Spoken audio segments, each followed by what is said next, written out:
We'll make a little small talk here. Hopefully we'll get everybody flowing in here now. Let's see what happens. All right. Yeah, we got people coming in.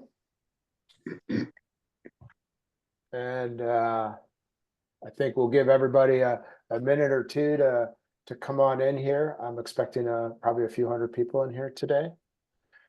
Should be a That's good awesome. crowd. Yeah, welcome everybody as you're flowing in here.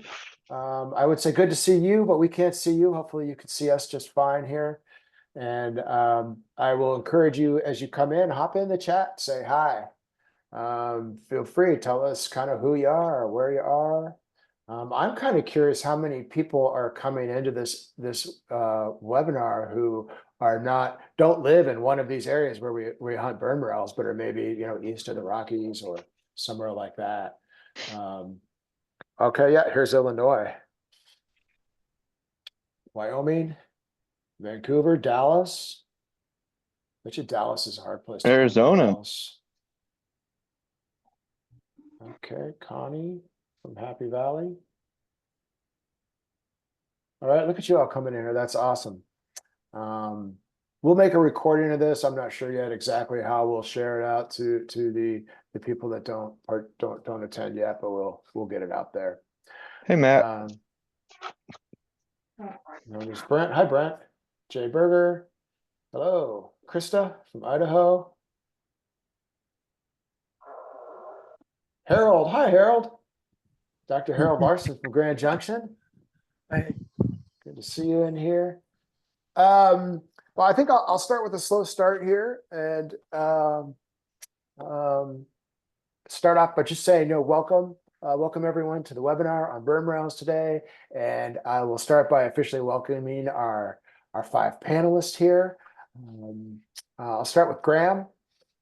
Say hi, Graham, wave, and I'll just give a quick intro for you. I've known Graham, I feel like, for many years. He has done a lot to introduce Kristen and I to the world of mushrooms and has always been very generous with his knowledge and wisdom and his food. Graham is an exceptional chef. He has a lot of experience hunting all over the West, but especially in Colorado. And right now he lives up in Olympia. Did I get the city right? Olympia, or near Olympia, Washington. So welcome, Graham. And then we have Connie Green in here. And Connie Green is in California. And Connie, you may not know this. We call you the OG. Yeah, it's the old part. Yeah. Yeah. No, O is original. Just so you know, okay. Original gangster. Here's your book. Yay, the Wild Table. It's really it's out of focus. I can't make the magic work on that, but it's an awesome book, very influential in the world of wild food. And Connie's been doing this forever. It's hard to even say her history here, other than to say, check out Wine Forest Wild Foods. Kristen, if you want to drop that in the chat, the link to that, you can. This is a great place to go, especially if you want to purchase some mushrooms, dehydrated wild forage mushrooms like candy caps or morels. You can go right on her website and order them. And she's got a lot of other awesome wild food stuff there too. So thanks for joining us, Connie. Pleasure. Robert Underwood is in here. He's in South Dakota currently, and I don't remember the town. Laramie. Whitewood. I wasn't close. Whitewood, South Dakota, northern Black Hills. He's with North Hills Wild Food. And boy, I don't know how long you've been doing this, a long time. You know so much. I consider you're like a very modern forager in my mind. And also it's just you're generous with your information. And I appreciate how much we learned from you. Yeah, for sure. Always happy to have a good conversation with like-minded people. You know me. And then two people who I don't know as well, but psyched to have on here. Kenny, I'll introduce you first. Kenny is a steelhead fisherman and a mushroom hunter. You'll see him a lot on the socials, showing amazing pictures that make the entire world jealous of his mushrooms and his fish. And gosh, he also knows a ton and is would I be correct to say a semi-professional hunter? You. Yeah, I mean, yeah, I'm working on more of the full-time aspect of it, but Mhm. And then Max Hunter. I think Max, you've probably been chasing mushrooms for 30 years, and much of those professionally. And I think Max has a lot of secrets. We're going to hope to pry a few out of him today. And he's also in California as well. All right, so thank you, Max, for joining us. Now, to just start off we're talking today about Morels, and I know many of you are on here from all over the country, and you're familiar with Morels, obviously, because they're everywhere. But we often call those natural Morels. Natural Morels grow in the same place year after year, assuming the conditions are right. Today is all about bird Morels, which only grow on forest fires in the West, with a few exceptions we're not going to talk about.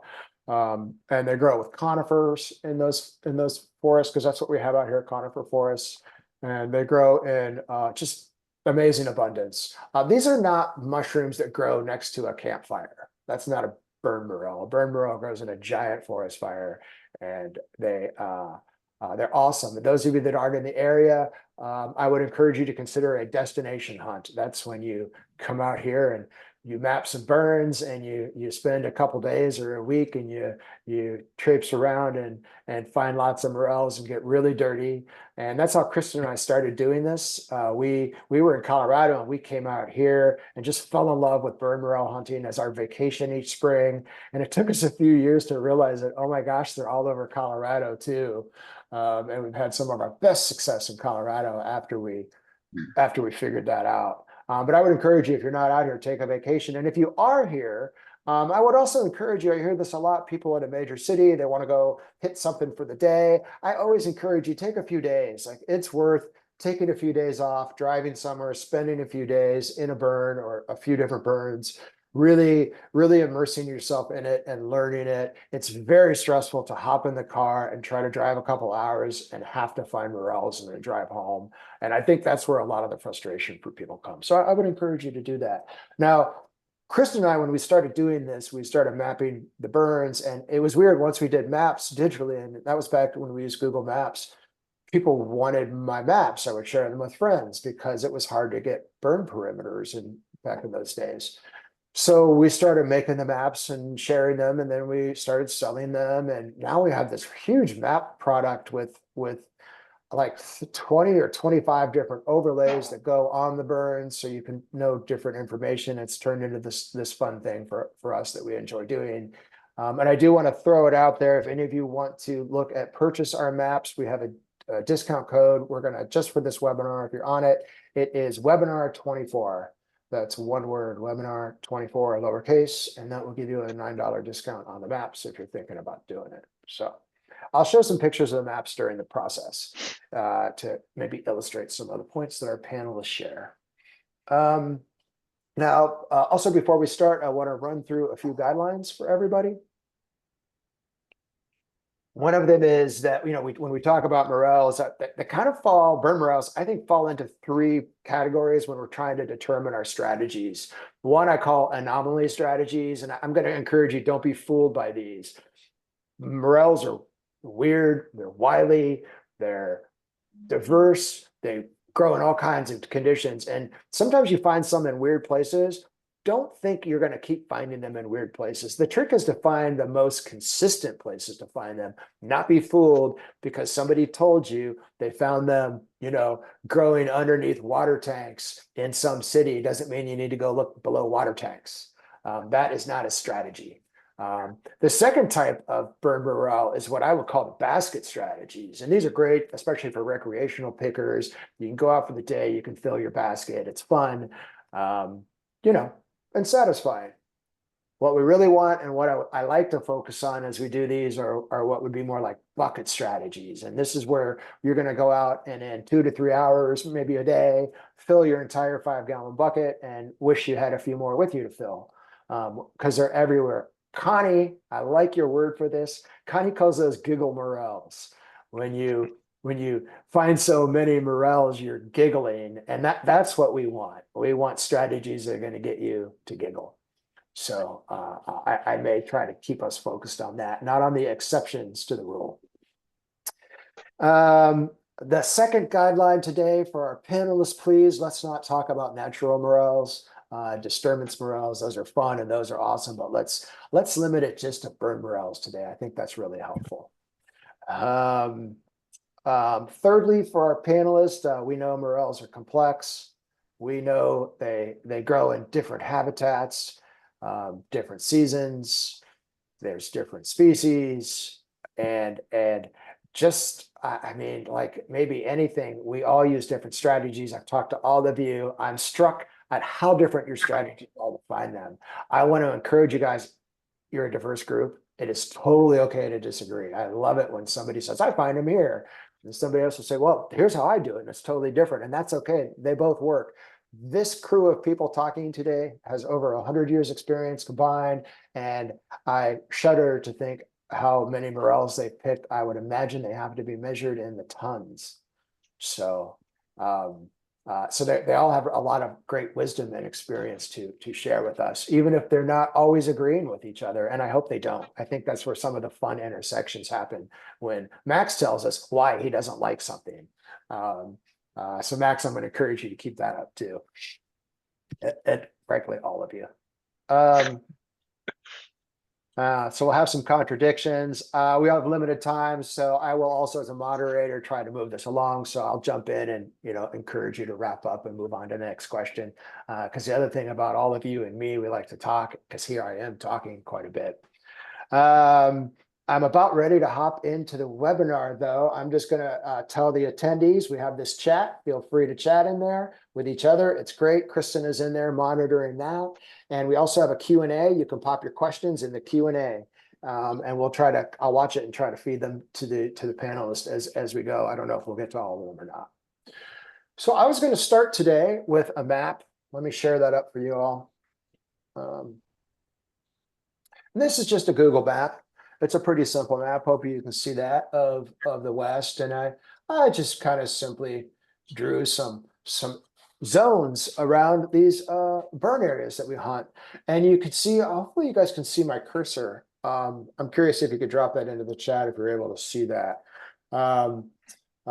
These kind of areas that we can talk about. And the reason these areas are highlighted like this is they tend to be different habitats and often have different rules. And the very thing that is going to make you successful in one area is not necessarily going to work in another area.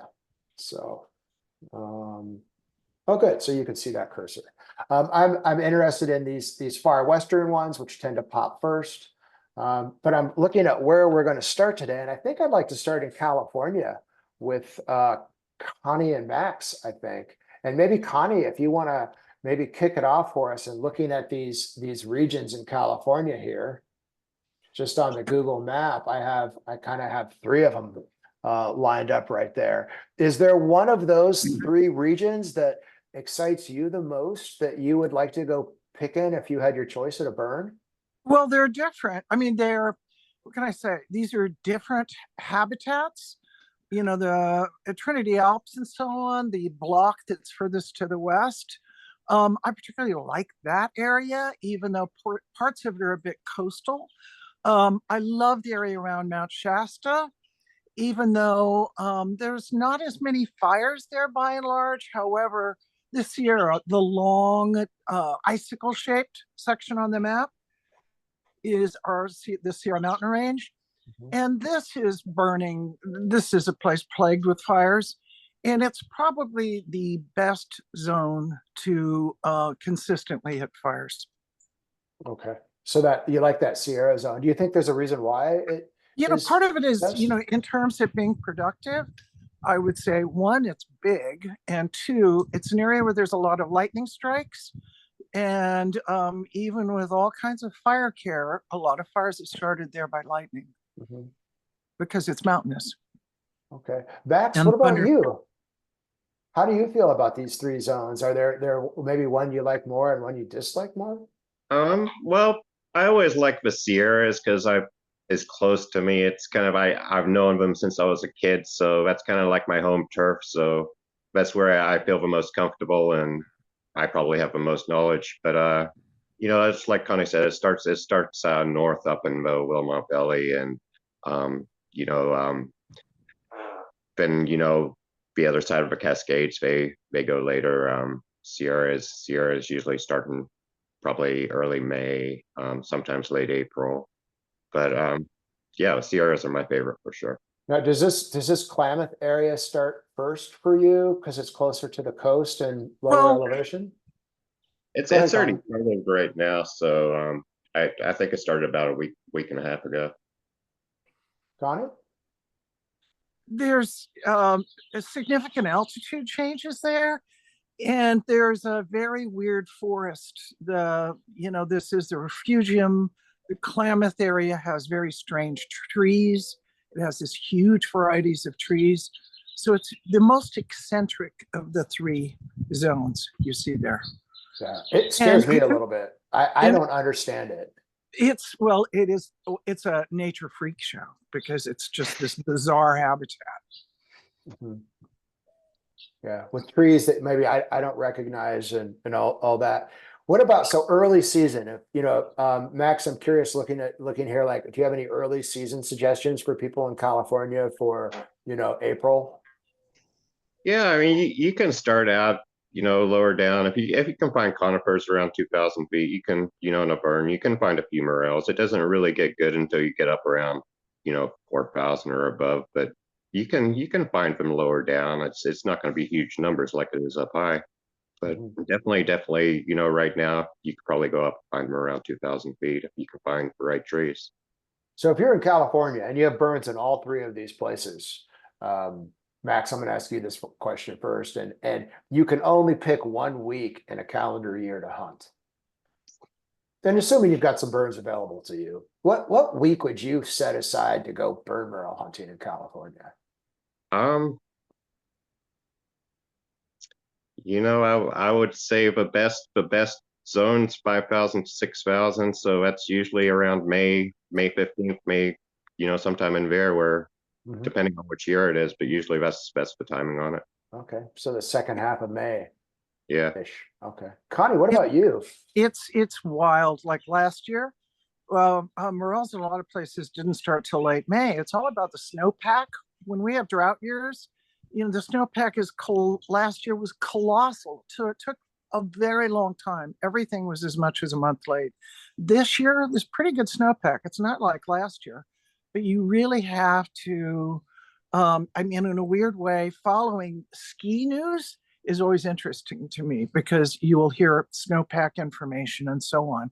Because you can go to those places, but if it's still too cold and the snow is going to take forever to melt, it can vary as much as a month from year to year. Yeah, it does definitely varies. It's rare to have had as much snow as we did last year, though. Yeah, and that pushes the season out quite a bit. So part of your planning is to know kind of where the snowpacks are. Yeah. I'll show a snowpack map a little bit later. Are there any for both of you? And I like this question because I think you both have very different answers. We talk about associates, which are things in nature, that the mushrooms actually grow with, or like physically nearby, if not actually with, like maybe a tree. Or in our case, a burn, because these are burn morels. We also talk about indicators, which are things that show us that we're in the right season, really. Like it's more the when, not the where with them. Connie, can you talk a little bit about these things you look for out there to Yeah, I'm really curious about other areas because California I know best, but I've certainly hunted morels in Washington, Oregon, Idaho, and so on. But California does have a few things that I'm curious about how common they are elsewhere. Like young cedars are often a tell, and we by and large to looking to true firs. You have to realize and start paying attention to what trees you're picking around because Douglas firs are not a great morel tree, but white firs, Shasta red firs, lodgepole pines, anywhere that there's dogwood that's burned, orange cups, obviously. But I by and large stay away from ponderosa pine, Jeffrey pine. I ignore those generally, but the true firs are fantastic. That's what I prefer. Okay. And then those patches of lodgepole pine that tend to grow high in wet places on a flatter sort of terrain. Okay. And just for everyone, when we say true fir, what we're really saying is not Douglas fir. Right. Yeah. White 'Cause fir, grand fir, Shasta red fir. These are sort of California really good hosts. Yeah. Max, do you want to kind of tell us your theories and strategies around indicators and associates? Yeah, I mean, I don't pay a lot of attention to indicators. You've got the tree species, like Connie said, but firs are the best. You know, you've got conicas and you got greenies and you got grays, so it depends what you're hunting. I mean, when you get into like lodge poles, you're getting up into areas that are going to be for gray morels, and they can be really good. Yep. I think the tree species like Connie mentioned, dogwood. I don't think dogwood has anything to do with morels, but what I think it indicates is it's indicating a year of it, an area of it's getting moisture and holding moisture all year round. So it can be a really, really hot spot for morels because you've got that moisture there all the time. As far as like cup fungus, I think they're a good indicator for soil temperature, but not much else. It's basically telling you the soil is basically the right temperature for morels to grow to. One of the other things I hear people calling an indicator is snow plant, which I don't. I think it's an indicator that it's spring in the series, and that's about it. So, Okay. yeah, a lot of times I find morels, I'll find no cup fungus, I'll find no snow plant, I'll find none of the things people say are indicators, and sometimes they're there. It all depends. Well, we're going to come back later and talk a little bit about kind of how you approach the woods. So I think I'll hit you with that question again, Max, on, if you're not really looking for these same indicators and associates, like how do you do it? And I think it's interesting. We all approach it differently. Yeah. I kind of, we'll keep moving to another part in here. I think I'll call on Rob though. Robert, you have hunted Northern California. Is there something you can kind of add to this conversation that we've had about these areas, whether it be habitat or seasonality? I think Connie and Max hit it really good. Connie really said it with the firs and about the Trinity National Forest being this weird mix. You definitely got to be aware of what you're in. And I think Kenny's been down to the Trinity National Forest as well recently, and you've picked down there. Elevation is going to be key. And yeah, they are popping early right now, but you're going to have to find the right trees. Yeah, I think they got it really well. There isn't much more I could add beyond what those two had to say. Okay. I think this popping early thing is interesting. There's always like this crazy desire to go hunt morels in March. And I think by the time it gets really good, all the people that are talking about it have kind of moved on to something different. Does it feel that way to you, Connie, that there's some sort of mania that causes people to miss the best picking of the season every year? Yeah, I blame it on daffodils and all of these things that and it happens with chefs too. It's beautiful. It's spring. I've got daffodils all over this hillside. And what you see visually is spring, and what the mushrooms actually believe to be spring are really different things. But there was a tree I didn't name before that's important that I hope to hear about from further north. Only in the Little Klamath area do we have any spruce, but California's spruce free. We just don't have spruce, and yet they're a fantastic tree elsewhere for morels. Yeah, for sure. Yeah. And you know what? On that note, let's change gears and look at a new area. I'm going to come back, I think, to Oregon in a minute. Let's hop over to Colorado and engage Graham in here. And Graham's going to talk a little bit about Colorado, and spruce is a hot one there. Graham, why don't you tell us about this Colorado habitat and what you do there.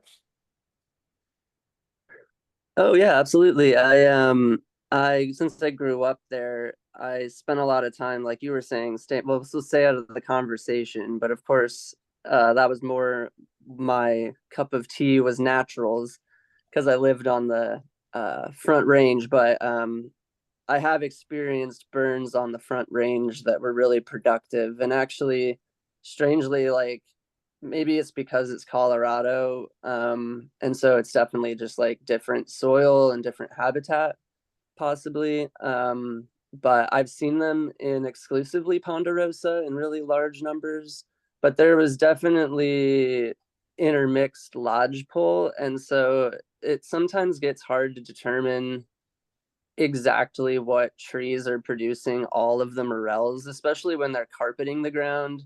I feel like it's probably multiple tree species that are causing that to happen. And it definitely depends, also on the level of burn. If it's just like burned so hard that there's the ash, it turned to white ash and blew away. There's not often a very many mushrooms. Whereas like if it's burned, good enough that the trees have died, it's wonderful. If it's not enough, sometimes the trees really aren't productive in that sense. So that would be like an anecdote, I guess I would add as well. But you like to hit the to the Ponderosa and pine conversation. forest there on the Front Range? Yeah, and especially Front Range, you're going to have a lot of fir and spruce as you get higher up into elevation. And so, that's where it's going to be probably a lot more productive, and be more like consistent, I guess, would be in places that are higher elevation because of the tree types. But you do get a lot of lodgepole, like Pinus contorta, even starting around like 8,000 feet. That's already good productive habitat if it burns. But I know that you actually, I'd almost like throw it back to you, Trent and Kristen, because I met you both actually by hunting morels with you from my first times in the Western Slope, with you all, which I would almost consider is almost like a whole different habitat in place in a way to the Front Range. Yeah. Like once you cross the Continental Divide, I feel like it starts to become very different habitat. It becomes a lot more like deserty, and then you're still kind of looking for elevation again, and like again the right trees. But yeah, I don't know if you have any even anecdotes there for Colorado. Yeah, I can hit that. At least on the Western Slope, we don't get too many ponderosas. There's some spots.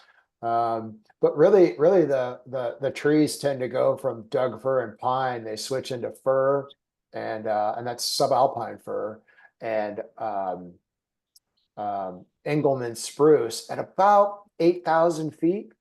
And by the time you get to 9, it's really dominated by those two, if not, and especially the spruce become more dominant. And I love that zone from 8,000 and higher.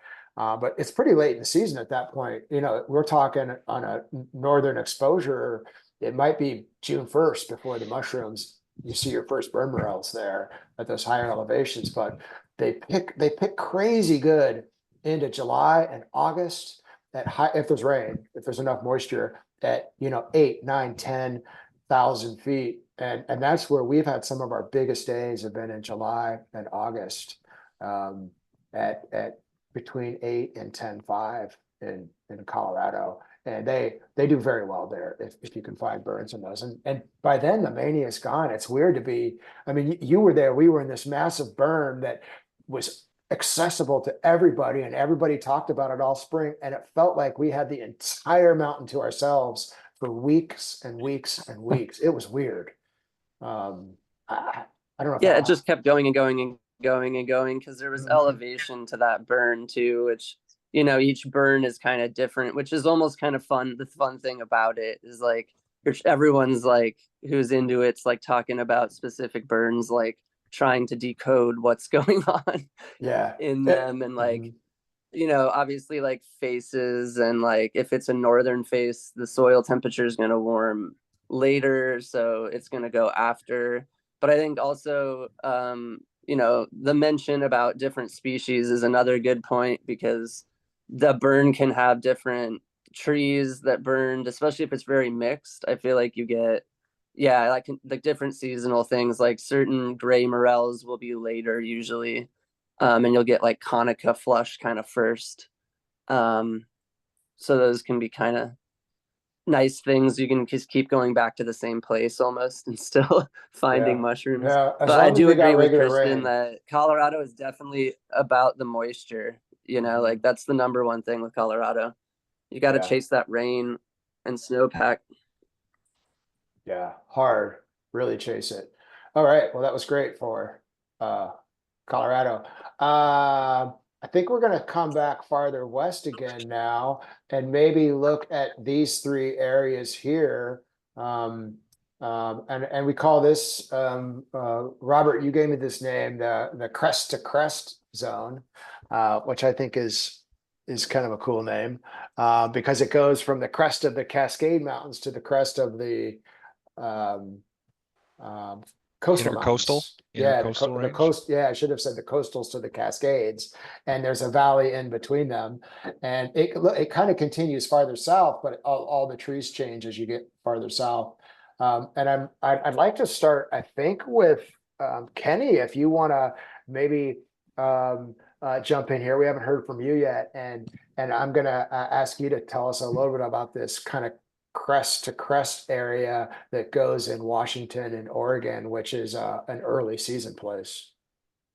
Yeah, I've just started doing the coastal range the last couple of years. I'd kind of ignored it because, it's like common knowledge to most people that it's struggle out there. But I've started figuring out that there are some true firs over there, not just Doug fir. So I've put some more effort into that side of the mountains. Um, I also like getting down into the cottonwoods if they've burned.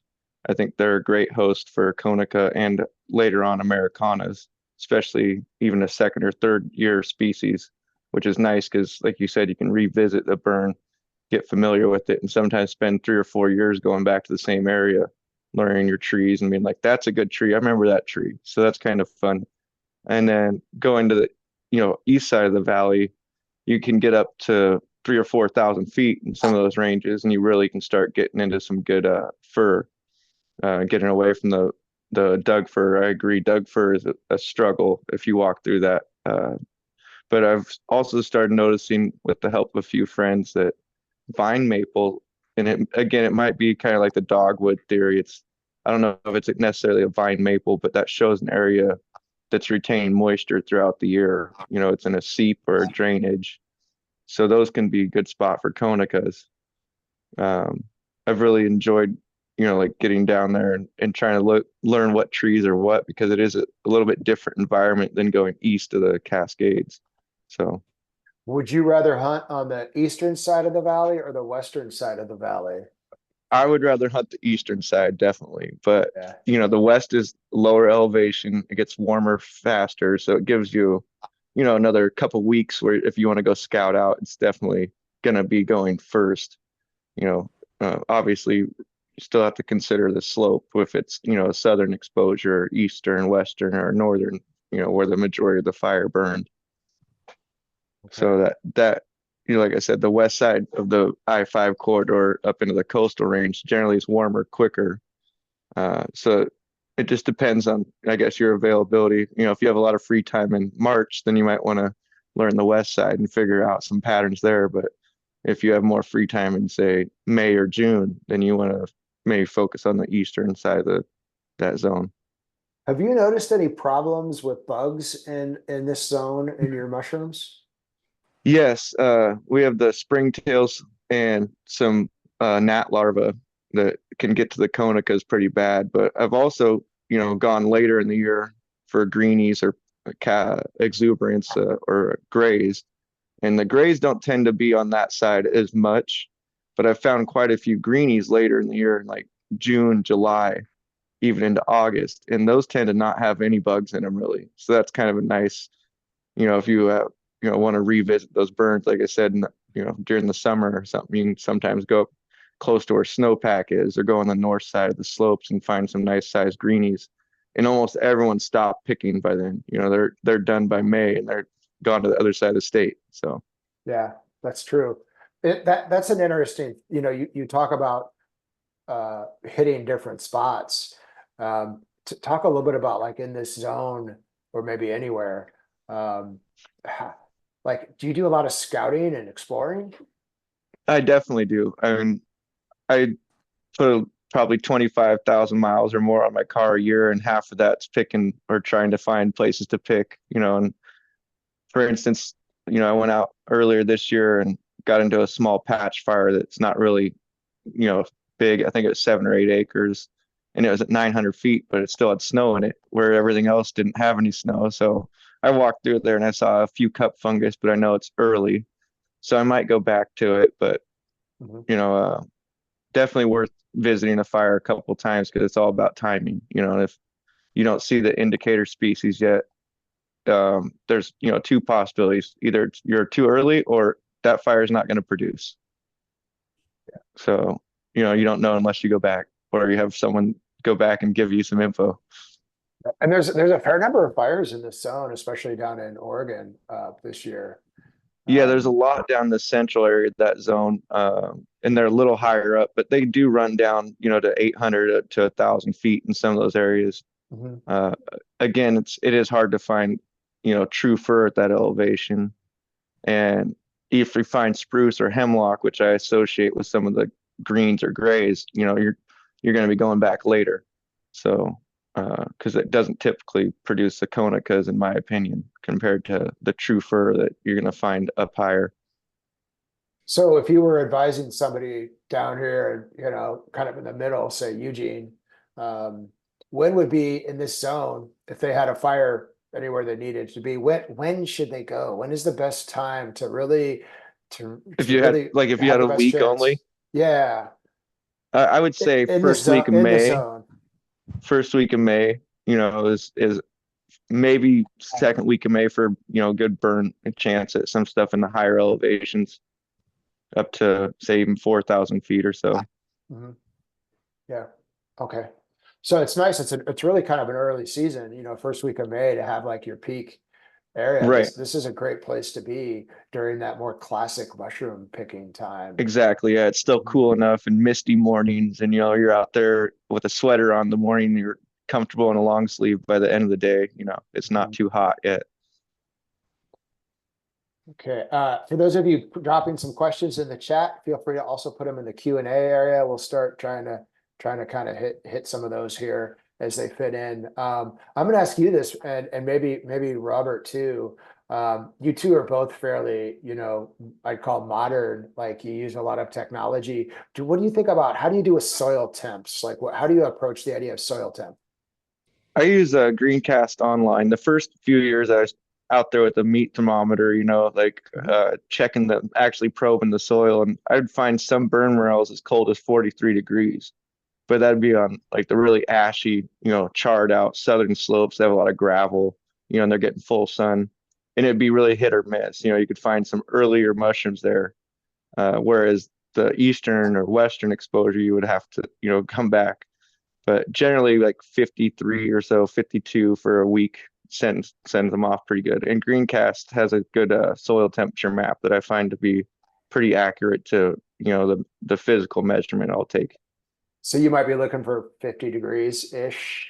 Yeah, I think that's a good indication, that you can find a more than an early flush. Yeah. Well, as you hunt more, do you look at that map less because you just tend to understand Yeah, it? I think I do look at it less. I used to look at it by the hour, and really pay attention to what zones, but it does still, I still look at it probably once a week to get an idea of like, even all the way up to San Juan Islands, like, okay, Whidbey area, it's like, it's getting warm up there. And then you see a little pocket in Portland, a little pocket Eugene, a little pocket in Medford. And it's like, I'm seeing some yellow and orange on the map. So, okay, that's warmed up enough. Robert, do you have anything to add to that on the soil temp concept? Yeah, when I do digital scouting, Greencast, I've used that for years. Greencast has some really handy features. You can see temperature trends over 5-day, 10-day, and historical temperature trends. Kenny's about spot on. Usually you're looking for that mid to dark orange. Although it varies quite a bit. I've had areas that show blue, and you get out there and they're still flushing. You still got to put feet on the ground. Right. A lot of times I will use highway cameras, and I'll get on and check snowpack and air temps on highway cameras in certain areas. It can save me a long ride. Let's say I was headed, up to the crest between Sisters and Sweet Home. I might get on and scope out the highway camera and see what the temperatures are for the day a few days in advance, see if you can see any snow. A lot of times I've got areas marked out a month in advance, so I'm watching to see what's going on at that similar elevation in the area. It can save you a trip. It can save you an early trip just by being able to see that and help you plan a little better if long range travel is your thing, for sure.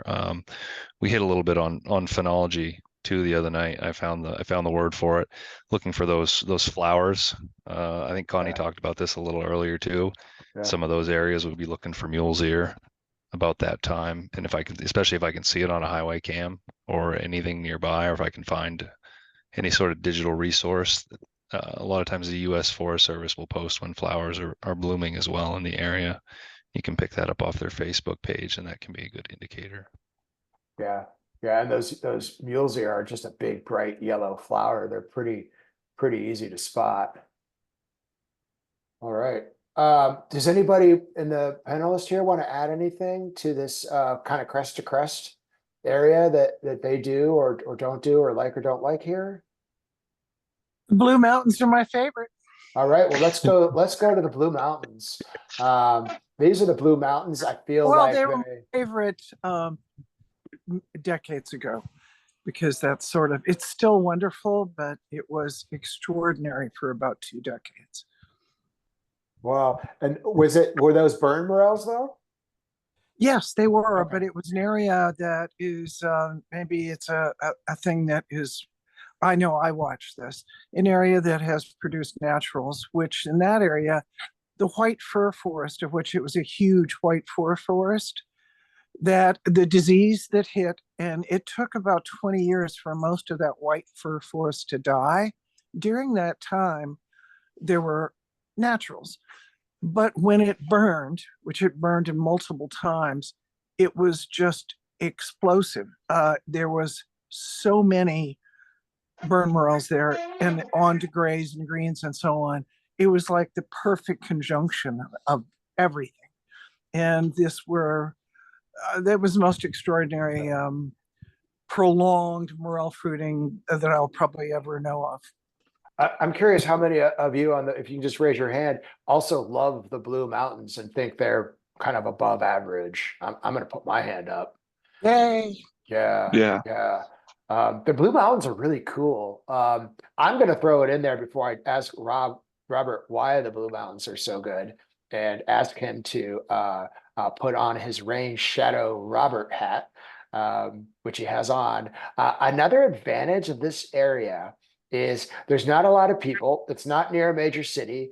Commercial hunters go there, but there's not a lot of people around. And it seems like the mountains are just more gentle. Like it's there's more places you could walk into and up and down the slopes here than other more steep areas, which I love. So Robert, why don't you wax philosophical about the Blue Mountains and why they're kind of cool? The Blue Mountains, man, they are. I don't even know how to describe it. It's you're far enough away from people, major population centers, that you have peace and quiet. It's less developed. To touch on the mountains are gentle. It's not quite like being in the Cascades where you have real steep ravines and other obstacles to deal with. It's fairly accessible. I think a lot of the logging out there has helped with that too. It's pretty actively managed. And so there's a lot of roads that are maintained and keep it accessible. So many beautiful things out there, man. Going out early in the morning and seeing elk while you're heading out picking. I've been out there with Kenny, picking out there, getting up early in the morning, enjoying the sunrise. It seems like it's very productive. Our rain shadow conspiracy here, right? It's quite dry, so when the rain does roll through, it has that nice long space to make force, and then it really dumps, and you get some good precipitation events throughout the course of spring and early summer that really make the difference. You've got all those all the fur, like Connie said. There's still some white fur out there here and there. It's a beautiful area, So good for so many reasons. you might think then, if you listen to us, like, oh, we should be hunting on the coast where it's wet, wet, wet all the time, almost like, but it's not right. There's something about what you're saying, this idea that it's kind of too dry over here often, but when the rains come, it really explodes. So do you have a theory on that? Yeah, so my theory, we look at can you zoom out just a little bit? Yeah, thank you. So we've marked off your crest to crest zone here, and then we run across the very center of the Cascades, right? From Yeah. North Cascades down to Crater Lake, let's say, and the majority of your rainfall is occurring as it crosses off the ocean. And then you have these dry areas that receive most of their precipitation through snowpack, right? And my theory, and I think there are others that are in agreement with this, the mycelia of the morels know that when that precipitation event arrives, they have to go. They're aware of what the status of the moisture in the soil is.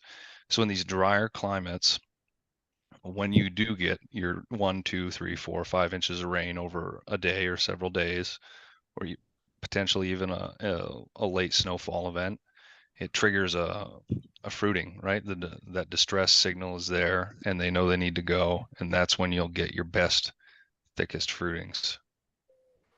So these areas that are west of the crest, where there's constant moisture, kind of like where you're at, there's no distress on the organism, right? It doesn't feel a need to spread. It's in a warm, hospitable environment the majority of the year, and that kind of touches on the rain shadow conspiracy, if you will. Yeah. Yeah. So we're looking at places that would on average be too dry. Now the snowpack is a big part of that though, right? Like they need that good snowpack to have a good flush the next year. Sure, you're still building mycelia, right? As they're getting ready to fruit, they're building and building and building to it, and then you get that primordia that's down there in the soil, right? That young morel, and when it gets that rain, it pushes, and the more mycelia it has, the more morels it can put out, the more nutrients that are in the soil. There's a bit that goes into it, but water is a key part. You can't have them without it. And What tell me if we change the question on indicators and associates to in a rain shadow, how do you know you're in a rain shadow? Like what are the things that you note there that help you understand that? your trees, your grasses will be a big indicator, right? The type of grass that's growing there, in the area around it. Your plants, certain plants, things like I think mule's ear tends to reside in the rain shadow a little more. Some of the wildflowers that tend to be very explosive in the spring are residing in the rain shadow a little more. So when you see those real explosive blooms of wildflowers, Camas. camas, I'm not familiar with camas, but yeah, I trust what you're saying. The trees will be a little more sparse in certain areas. You'll see a lot of your firs and your spruce, if there's spruce present, will be a little closer to water. They're a little more, in the center of a draw or on the side of a hill than they will be out on the flats, right? And there are exceptions to that, obviously. Yeah. But ponderosa is a good indicator of a dry climate. Ponderosa is a very good indicator of a dry climate. Different trees on northern and southern exposures seem to be a good indicator too, like when the north and the south is so different from each other. Yeah, for sure. So it's carrying a lot of snowpack on the north side, right? Throughout spring, and then on the south side, you might have some drier trees, especially higher up on the hill. And there's things you More don't ponderosa. see too. Like one thing is you don't see moss so much on the ground. No, you might still have a layer of duff in there, depending on how thick things are, but a lot of it will be long grass.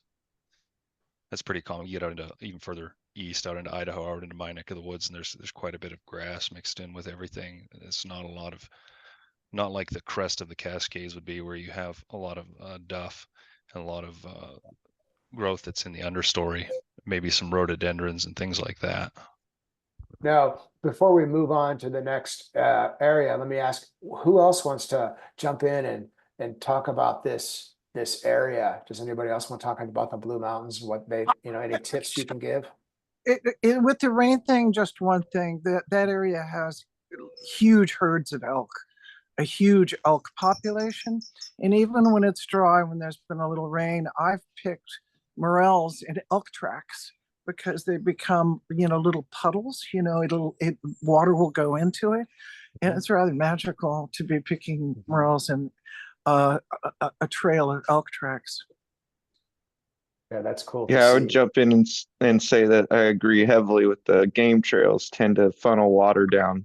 And I've walked up a hill doing the same thing she just said, just picking out of elk tracks every 10 feet. There's a morel or two. Mm. So in these zones, you pay, like over in the crest to crest zone, we don't pay so much attention, but over here, you're looking for anything that holds water. And that's the same as the Sierras, right? It's all about figuring out the moistest spot in the nearby environment. Yeah, I would, again, say with like what Robert said, if you look at one side of the mountain, you see predominantly ponderosa, that's, pretty drought ridden. Those are, drought tolerant species versus going on a draw or a north side of a hill where you're going to find your spruce and your fir, even hemlock in some areas. And then, that's going to have more, water retention and be slower to evaporate. So that's where I focus looking for morels. Do you think the game trail thing, is it because is it water? Is there like a ground disturbance factor in there as well that triggers them? There is some of that, but it's also animals. Animals are very sensible about their travel patterns. They're actually often taking a natural water course, sort of. What can I say?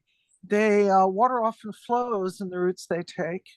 And not to speak of the fact an elk's a very large animal and it leaves a pretty good sized footprint. You can find them in human tracks too that have become a little water sink. Is there a tree that you love to look at in this area that you would focus on? Are you talking I to would me? always, Yeah, anyone. I guess anyone that wants to answer it. Maybe Graham has an idea, it looks like.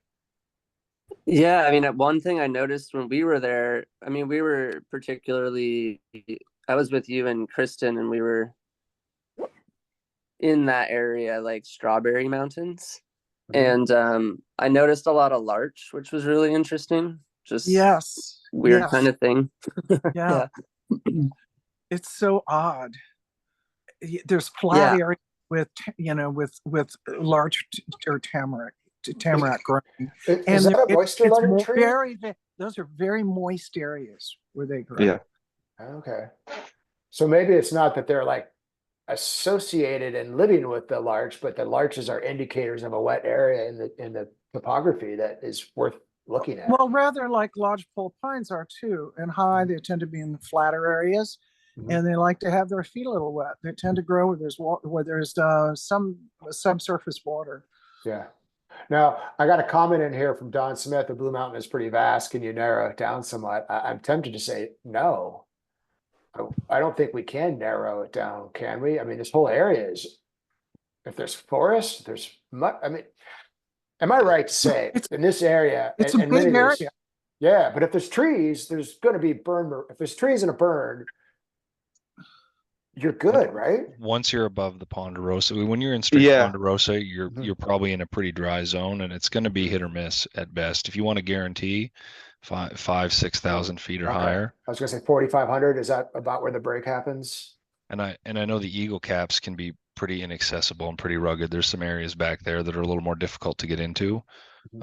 So yeah, that is a big area that I may avoid. There's some routes in and out of there. You see it when you do see commercial crews out there. Sometimes I see them out there with horses, and they're staying out there and working because it's so remote. Yeah. So Don, to answer that question you asked, like these areas are all good as long as you have the right trees in a burn.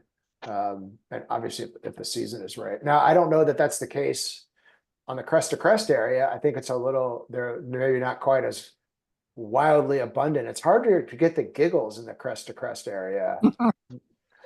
than it is in the Blue Mountains. But it can Yeah, happen. I would say I've only been on a couple fires on the crest to crest area. I like that name. That where you're filling multiple buckets. The rest of the time it's a basket pick. Mm-hmm. All right. What do we have next? Let's talk about this Washington from area that I have here. What did I call that in here? I called that just the Cascade stuff, which is a huge area. And I'm trying to think who we should maybe have start on that. Maybe Graham coming from up there in the Olympia area. Maybe you want to kind of touch on this is the western slope. This is the eastern slope of the Cascades, is what we're talking about here. What do you look for in this area? Well, I particularly find it just for me personally, and I've only been here for 4 years, so I'm still sort of like figuring it out, but I've done the best here on that side. And it might be due to tree species, and that side is to me more diverse in tree species that host morels, whereas we've discussed like Douglas fir will do them, but I don't think it's quite as a lucrative tree as things like grand fir. And interestingly, and I don't know if they're actually coming from the western red cedars or not, but areas that have western red cedar are going to be more shady and wet, and so and hold residual moisture again, like we've been saying. So it may just be like a signifier of a good area, because they dominate the western side and you don't really see morels with them as much. So I think it is more of like just an indicator for the east side, but I definitely think it has something to do with the mixture of trees. And then I tend to go for burns that have hit something a little higher elevation, obviously, because you're going for something forested, and things that go further east, the further east you go, the more you're in the rain shadow. Um, so it gets drier and drier and drier the further you go east. Yeah. So that can also affect just the moisture there. Right. What about the elevation ranges in that zone, Graham? Can you kind of run through a little bit of elevation guidance and maybe seasonal guidance? Yeah, I mean, it's again, like trees really are like great indicators of elevation. And so especially if burns hit things that a lot of grand fir grew there, and that can vary a bit in elevation. So it's hard to kind of quite judge that, but I mean, almost all of that is forest, and so it's all pretty good. It's just, yeah, I tend to be more like 3,000, 2,000, 3,000, 5,000 seems to be good in there, and anything above that is great too. So it's a rough guide. Yeah, and you can have a really long season in this section too if the elevation changes. Yeah, we have a lot of elevation and a lot of moisture in that area, so comparatively speaking, it can be really lucrative in that Eastern Cascades area, Okay. which kind of even goes up into that moisture column kind of returns into that edge of Montana that I love as well. Yeah. Okay. Yeah. Well, Max, do you get into this area very much and have any tips for us? I've hunted that area a few times when friends have told me it's going off up there, but I don't think I know anything more about it than anyone else does. Okay. So. I feel like it's one of those, if you get into a burn and if you're at the right elevation, there's going to be morels. It's pretty like locked. Kenny, what about you? I think you picked this area primarily. Yeah, I mean, I've picked that whole zone quite a bit because it's one of the closest ones I find that's productive to the Portland metro area where I live. So yeah, to echo what they were saying is, I'll start down as low as 1,000 feet if there's the proper trees.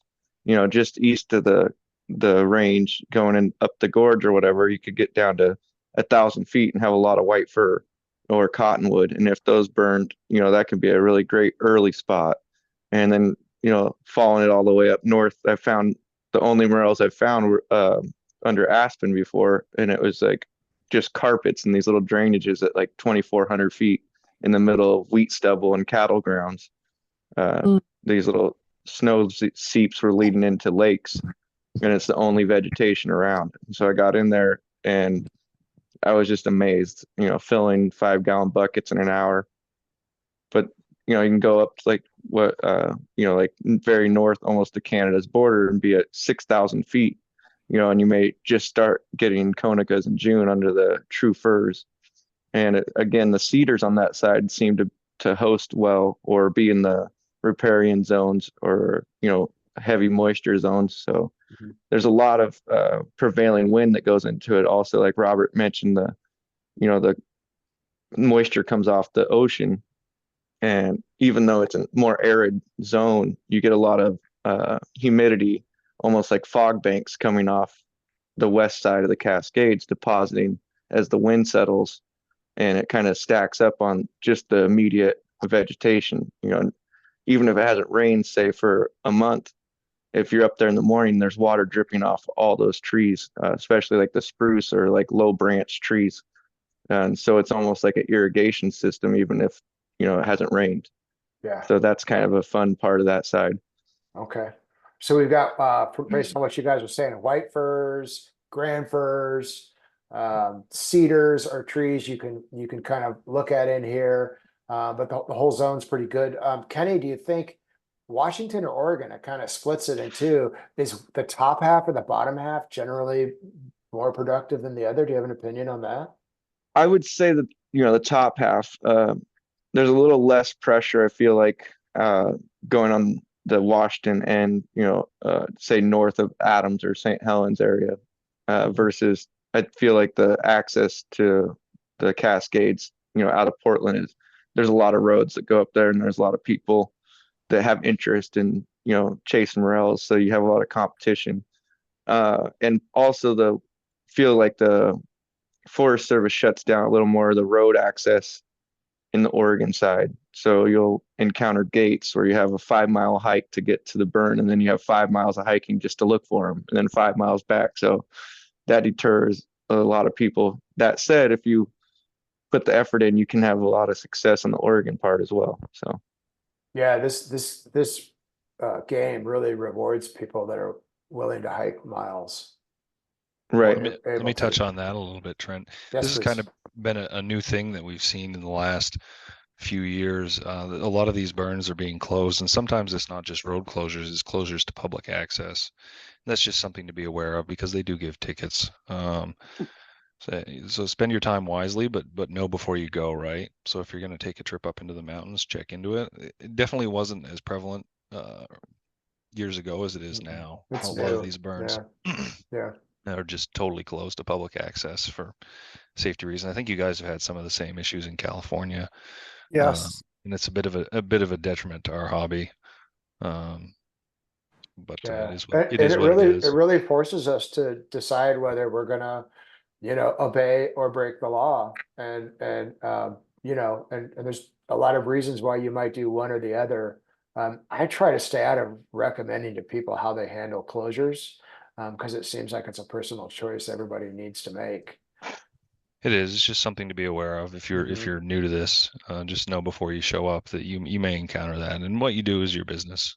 Absolutely, I But totally it won't get any better unless we start complaining. Right. No. And I think we should start a big complaint campaign. Oh, and, yes. we probably should get more organized around that. But at the end of the day, we know this is not just, these closures are not just, they've let us in there for years. They're letting the loggers in there like Right. crazy. They don't have any evidence, or, there's no, they don't really have a reason. They No. kind of give you different reasons, but it all ma- stems down to they just want to not deal. Yeah. I mean, they say it's safety, but they let the loggers in, and if it's safety, well, then put in some safety rules and let us in. You know, other states let you. Anyhow, let's not go down that road. It's an ugly path. Yeah. Yeah. We love this area too and find it very productive. Let's hop over here and keep moving. There's just a ginormous area that has a lot of burns in it here, Idaho and Montana. There's a lot of burns up above Missoula. There's quite a few burns down in Idaho as well. Robert, how do you describe this giant area as succinctly as possible? It's kind of a confluence of where the Blue Mountains roll in to Idaho and where the Rockies also roll in, right? Mhm. So you've got some of the timber, really unique areas, especially as you get up by Missoula. You've got some unique areas, and then you get into a more traditional drought tolerant forest down in the Idaho Falls. I guess that's a little outside of your zone, but right at the edge of your zone there where salmon is, you Yeah. kind of get into more drought tolerant forests. It's real obvious where the trees are in the southern half of that zone and where you should be. You know, there's no question about what's what. The trees all reside above, say, 6,500 or 7,000 feet. And you go further north and everything just spills down, right? And you can start picking at probably 3,500 feet up by Missoula and just keep working your way up throughout the season if that's your choice. And what is it? Do you have any specifics that I could touch on for you? What about the trees that you might be paying attention to? Do the Doug Spruce. firs start working out for you there? Spruce, Spruce. Trent, Yeah.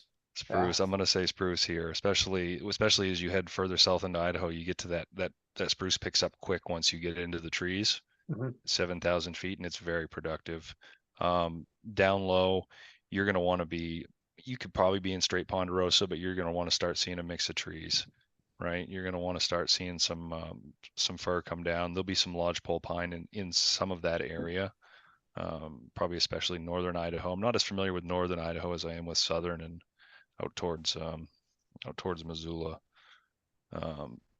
But all of it, especially we've talked about a few areas that are down there, those valleys, that valley that runs down from Missoula towards Salmon, excellent area to look around in. Yeah, Okay. I think Graham's got some experience out there as well. Yeah. Graham's got his hand up too, I think. Are you ready to comment on this area, Graham? Oh no, I think I just had it on my cheek like this, just listening. Oh, you like intently. you have your Um, digital hand up. Oh, oops. Well, I mean, yeah, I also have some experience out in the Kootenai mountain range area and like into parts of that Idaho panhandle that are just incredible. I mean, if you look North at the of Coeur zone map, d'Alene, right? That's north of Coeur d'Alene, north of yeah, Spokane. exactly. It's almost a PNW type area. Thanks, Robert, for pointing that out to me, that the weather patterns up in that upper northwest corner are a little different. Go ahead though, Graham. Yeah, yeah. That's what I was gonna even just mention is like if you look at a zone map of the country, it's really interesting how that's like an 8-9 zone. So it kind of mimics like the coast here in Washington. And so it's a lot wetter and warmer. So it's kind of like an interesting extension of the Rockies, almost sort of, that are really productive, especially with the spruce. I would have to echo that you get a lot of spruce in there, especially as you get higher up.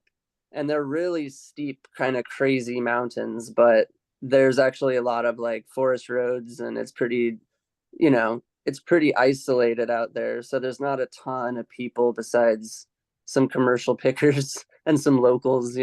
So Yeah. yeah. There are a lot of steeps in this area that, not the whole area, but definitely in this big area. It's a big area. Let me ask you, Graham, and I may ask a few others this in this big area. If the whole zone burned, where and when would you go in here that you would most like to go in this zone and pick mushrooms, pick burn morels? Where and when would you go? I mean, I think I would head to that same sort of area in Montana and do it in about like later June is like a good time to head out because typically it's really wet and good timing for flowers and mushrooms, and it's beautiful there. So yeah. Let's see who else. Connie, do you have an opinion on that? I've not gotten all the way up. I wanted to go up to the Okanagan area, but the area McCall has historically in Idaho been a really good area with a large spectrum of very good area for grays in years past. There's a great wilderness area north of like this little town called Yellow Pine, McCall. That area is Riggins or historically legendary mushroom ground, Morel ground. Yeah. Okay. Max? What was the question? I'm sorry. In this big zone up here in Idaho and Montana, assuming the whole thing burned, you could go anywhere. Is there a place there, like a where and a when, that you would just love to go because you think there's just awesome burn morels to fill your buckets? Yeah, I mean that whole area is great. If there's a fire there, it's good. Pretty much, there's the trees out there, and it goes later in the season, usually, into July, or then it starts grazing and all the way into August. So it's a great area, but it's a long ways from me. I've got to drive back to the Bay Area wherever I hunt from. So That's a long ways. yeah, it's All right. hard for me to pick that Cool. area. All right, Robert, what about you? Oh, Connie, go ahead, and then we'll ask I was Robert. going to just say one thing in the area outside of McCall. The latest I ever had gray morels was November 1st from McCall. That's crazy. That's Yeah. so late. I think we're all on the same page here. If I was going to take a late season hunt, if I was looking at a late July through September hunt, you can hit some amazing gray flushes. This is a great area to be later in the year. If I look at traveling out there, I'm looking at August probably is when I want to hit it. I want to hit the tail end of that and really pick some buckets of some big grays. Yeah, I think you're right. I mean, I would want to be in the Western Cascades and end of May and June, but I would want to be hopping over here anytime in July and August at high elevations. Okay, Kenny, wrap us up on this. What about you? Where would you go here? Give me a town. I've been out there a few times, and then last year I had a great time up north of Spokane, outside of the Priest Lake area on the Washington side. There's some great ground out there. And I actually went up in June, picked Conecas, and was picking 50 pounds a day. And any fire I went to 3 fires, and it was just like you said, there was access roads, there was hardly any pressure. It was kind of interesting seeing the border patrol driving through the woods while I'm out there with my backpack. I was like, I hope they don't get, too nosy, but it was a fun area. And then I was able to go back, in July and August and get some greenies and grays. So it'd be hard to say when I'd go, but I also went all the way to the other side by Sam and Missoula and was picking too. So yeah.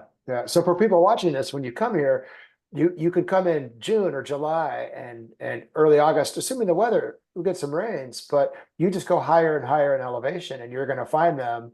And at some point, the second and third flushes happen too. So you might be at a higher elevation picking the first flush, and then you would come down and pick the grays a little below that maybe, or not far below, but maybe even simultaneously. They just go up and up and up, don't they? yeah, often if you find them co-occurring, you'll see Conecas, maybe on the north side of the mountain, and you walk around the, to a more sunny side, like the eastern or south exposure, and then there's greens and grays. So you got a mixed bag. Okay. We have some comments going on here. Leonardo, I'm going to avoid yours about what tastes the best right now. Although saying porcini and Colorado don't taste good, we are not on the same page, my friend. Not even close.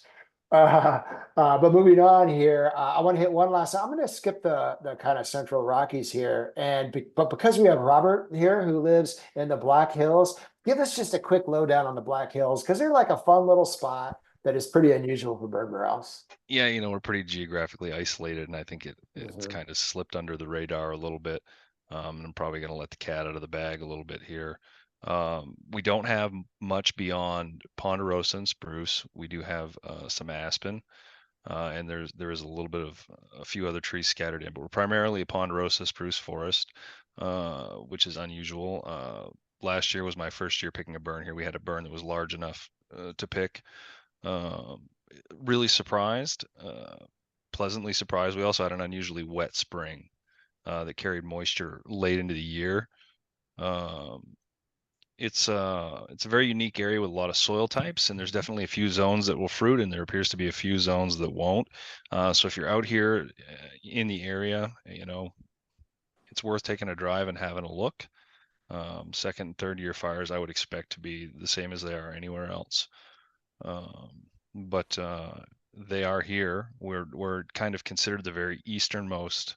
Bighorns could be considered the easternmost part of the Rockies, but we're kind of catching just a little bit of that Rocky Mountain habitat, kind of like the Front Range. I would say, Graham, you're probably a little more familiar with the Front Range than I am. But Ponderosa, for sure, throwing grays, throwing.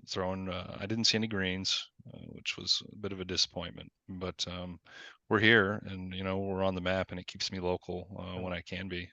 So like the Front Range then of Colorado, they're there, but you have to look a little harder, put in a little more time, find the spots. They're maybe a little more environmentally sensitive. Yeah, for sure. There's so many ways. It's a totally different area than anywhere else. We have all these plains, and there's so many ways the weather can pass through, and where the rain falls one year may not be where it falls the next. So traditional, the same. You look for where the trees are growing, right? What trees are growing there. Yeah. In our case, there was a fair amount of aspen in the area I worked last year, which is probably an indicator of good seasonal moisture. All right. Well, I think I'm going to switch gears up here a little bit and stop talking about the regions specifically and talk a little bit about kind of other general things. Before I do that, though, just to kind of be, I can't help to show my maps a little bit here with some of these things we've been talking about that we do have in our maps. We do have a lot of land ownership issues, so you can find your public land to hunt on. We have 1, 3, and 7-day precipitation maps, as well as snow depth maps, which will show you where the snowpack is, or you can see where the rain has been. Oops. I have a separate map that I use over here. If you want a 6-week forecast, you can click anywhere on this map, say right here, and it's going to show you the rain for the last 6 weeks in that spot. Or you could come up here and say, I just want to see all the rain that happened in week 2. This is the mushroom probability. I'm going to turn that off. This is what happened 2 weeks ago. And you might be like, what did it look like 3 weeks ago? Or what, if you want to look at historical data, the mushroom probability adds it all together and runs it through an algorithm, tells you where there've been like good regular rain. We also have in here a tree species map. So in this case, I just want to show you if you want to find firs, here they are, layered on top of this year's fires. And you might be like, oh, I just want to find this white fir here that Kenny's been talking about. And you can find them here and you can zoom in and here's the white fir map if that's what you're into. Or you can look for me, I love the grand firs.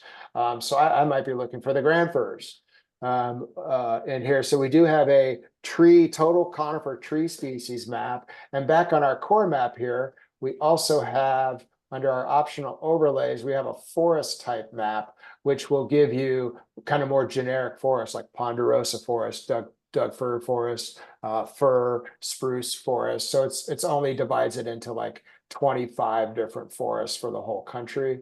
We have burn severity maps, which I will show you here, which are fun. And we're going to talk about that now. The first general question, I think, oh no, I'll wait on that. Here it is. It will show you how hot a burn was. There's not a lot of red and purple in this one. So this is a pretty mild burn, which is very promising. Some burns are all red and purple, which means they burnt really hot in there and can create their own problems. We have a Morel probability map, which combines tree cover, aspect, slope to kind of help you find the places that you can walk on because they're not too steep and also have heavy tree cover, and it scores northern facing slopes higher than southern, which That's just because they hold more water. So we have a lot of these layers going on here. You can pick a state like Oregon, and it's going to show you all the burns in Oregon. And you can just pick the A's to see just the best burns. So we have a lot of this in the map to kind of help you sit in your armchair and take this information on trees, on areas, on accessibility, and really get down into it. And then when you're finally trying to get to the area you want to go to, if I zoom in on a A-rated fire here near Eugene, if you pick motor vehicle routes, we're going to drop in some nice roads to help you learn about your access into that forest, which is also pretty helpful. And then you can also go to the Forest Service topo map, which is really helpful because this is the one I do most of my map research on. It will show you all the trails, all the name the trails, all the roads. It's really quite a nice map to your planning. So that's our Morel map, and it's meant just to help you find Morels. So back to the big questions here. Here's the question I get most often. I'm really curious what a few of you think, and that is what do you think about second and third year burns? Are they worth going to? Do you go to them? How do you picture them? And Max, I think I'd like to start with you on this. I think you have a few opinions on what you think about second and third year burns are worth.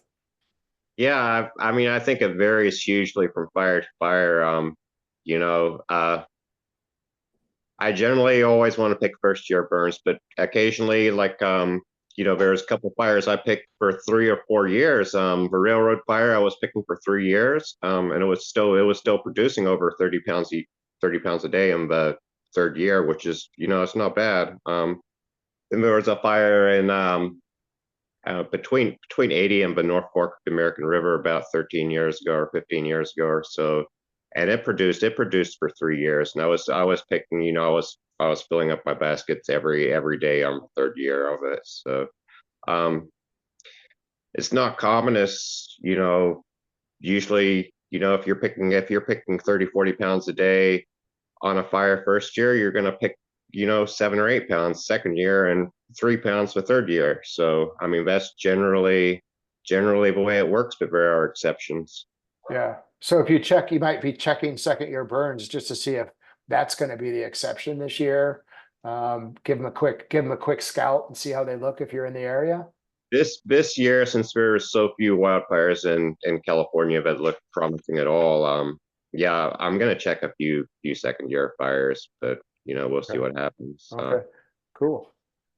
Let me get a few more opinions on that. Graham, what do you think about the second and third year burns? You hit them? I mean, I'm always of the opinion that I just love the first year burn if it gets the moisture. But that's just kind of, I mean, it doesn't mean that that's always the case, but I have had it where I've gone back second year and really not done very well. But I think it does depend on the type of burn and like if the burn burned really heavily or types of trees it burned. I'm not exactly sure what the variables are to making them better or worse each year. I don't know either. Why? I mean, I've also gone to burns that I've gone like 3 or 4 years in a row and still done pretty well there. So I don't know what to say about it. Did you get less and less? My hand is like permanently raised. Oh, I can lower your hand for you. Sorry? I'll lower your hand for you. No. Did you get when you Thank you. When you went to the second and third compared to the first, did the harvest diminish each year? Yes. And I think there's also like indicator species of that the burn is not producing as many morels. Like I see a lot of like other guild fungi starting to come in. Especially like there's a foliota and a satharella that seem to be kind of like the next things coming in after the morels were there. But yeah, I don't know why maybe it's also again the type of trees that burn, if they like to continuously put them off for a while or just give it one go and that's it. Okay.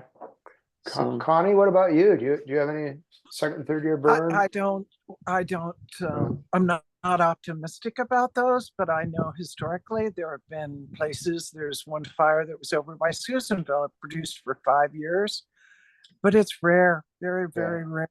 I've thought and tried to puzzle out of thinking that, most of the fires that are productive everywhere are fires that occur in like July, August. Every rare time there's been a fire that didn't occur until like November here in California, a very late fire. And I thought, okay, maybe it's not going to do much the next year. I mean, I think all of us that love hunting morels are puzzle out angles and just, trying to outwit you can't outwit the little monsters half the time. We try, but multiple year burns is one of the great puzzles to me as to why some fires will dribble on a little bit, but most do not. Okay. Kenny or Rob, you got anything to add to that? I'll let Robert take a crack at it if I think, he yeah, I wants to say don't have a anything. lot to add. Yeah. I think that if you're going to hit a second year burn, your chances are better in the coastal range, and I think that's only because of the holdover heat and the need for the burn to cool off. And it sounds like kind of the same thing in California. If you were getting one, it was probably a little lower down, maybe.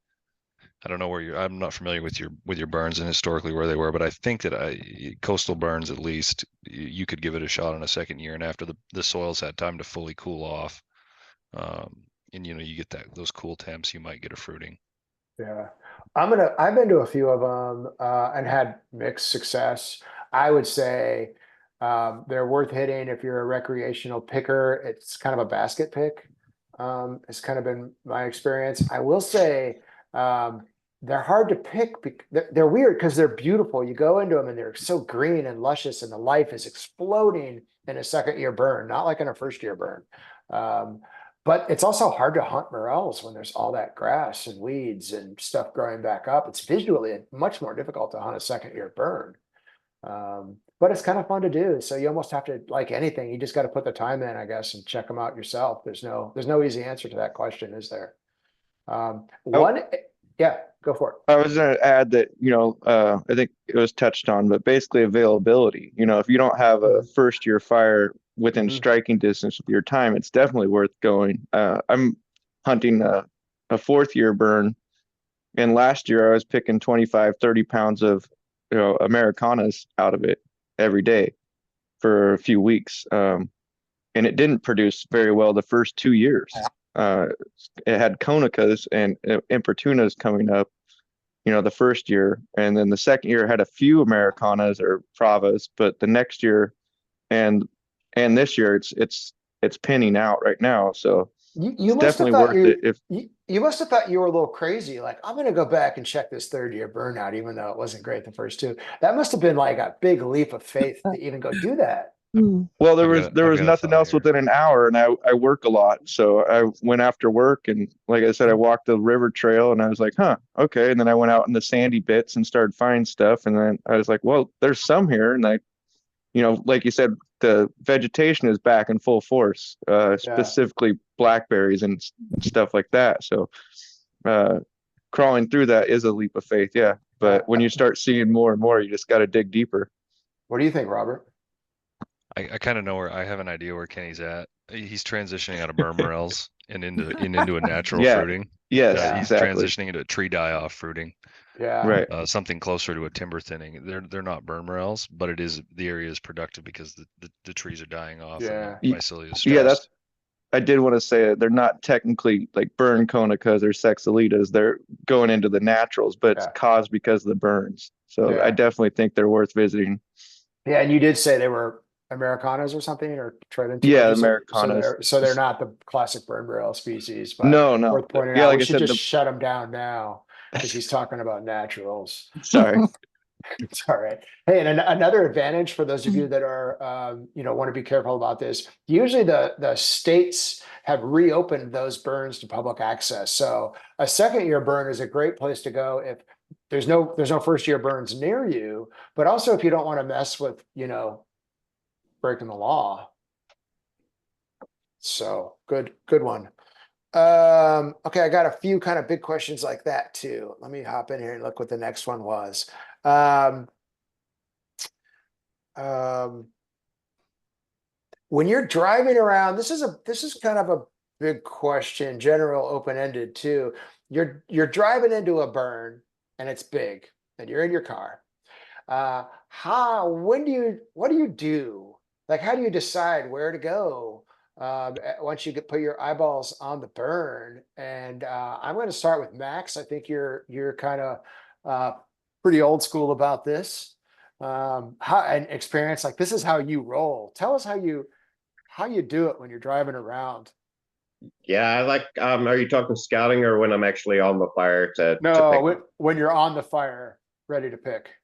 Yeah, so basically what I do is, I drive up the mountain and I stop as, as low as I think they possibly could be out. And I walk the area. I spend probably, you know, at the lowest points where I don't really think we're gonna be, I'll spend 45 minutes out there walking in, trying to check some different areas. And I'll just keep going up 500 feet, and when I get closer to where I suspect they are, I'm going to spend more time on each area. So I do it pretty systematically. I cover as much ground as I can. Sometimes I'm on a fire 2 days before I even really start picking it. So That's um, something for everybody to hear that is kind of trying to figure out burn morels. Let me just ask you this. So you spend a lot of time driving around the fire, hopefully because there's roads, or walking around trying to find the things before you give up. well, I'm trying to find the areas where I can pick the most, as quickly as I can, because you've only got a certain amount of days to pick before you've got to get them out of there. So basically, I'm trying to find the best areas. I'm walking around. I'm pinning all the spots. I'm finding stuff on the GPS. I'm looking at the big map afterwards and trying to figure out where's the highest potential of finding major flushes. Okay. Robert, what Um, about you? What do you do when you're driving into a burn? How do you approach Well, it? when I'm driving in, Yeah. I'll drive until I see him in the ditch. Honestly, when I'm driving, and I travel a lot, right? I'm a long ways from everybody. So when I get out there, my Scouty is my pick. Usually, I'll drive until I see him in the ditch, or I'll From your hike car, up, from your or I'll hike car. up a draw until they start showing up in a draw, or I'll take binoculars and I'll look from the vehicle as far as I can into the woods. And once I see that flush has started, usually headed uphill, right? So I'm at the bottom of the flush on the road and I'll start following it up the hill. But I agree a lot with what Max said. Not wandering around picking singles, wasting a lot of time wandering around picking singles, looking for the areas that have the best trees and looking for dense flushes where I can set my frame down and actually work for an afternoon and not have to move a lot. Connie? Um, because I think this is where regions make a difference, because Max is talking about the same thing I sort of see, and Robert as well. All of us from fairly, potentially often dry areas. Is I like a gentle creek bed, where you can see a nice needle fall low, and that's the first place I will start to look. Is a place that moisture is more likely to remain, and particularly on the south face where it's likely to be warmer. The South Base. Okay. That's earlier in the season then, I would assume. Yeah, well, that's because we were talking about sort of scouting, right? Yeah, yeah, Yeah. yeah. Okay. Graham, do you do anything special to find morels in a fire? I would just reflect what I think everyone else said. I think that was pretty Yeah, good, especially with elevation. yeah. It's a good way of doing it. Or you can also use it like we know that it's late in the season, so sometimes I'll just not worry about lower elevation things and be rocketing straight up to like where we think there was snow, which also helps because if you hit snow, you went too high. So that can kind of be another little indicator. But I think also sometimes I'll use plants, just like any other fungi being out is a really helpful thing for me. I think just to know that like you're getting enough moisture for other cup fungi to be growing, like orange cups or other burn cups is a nice sign for me to see those when I get out. Because if I get out and I don't see those, I'll sometimes try to go lower or higher to fix that. Mhm. So yeah, but that'd be the only thing I would add to that.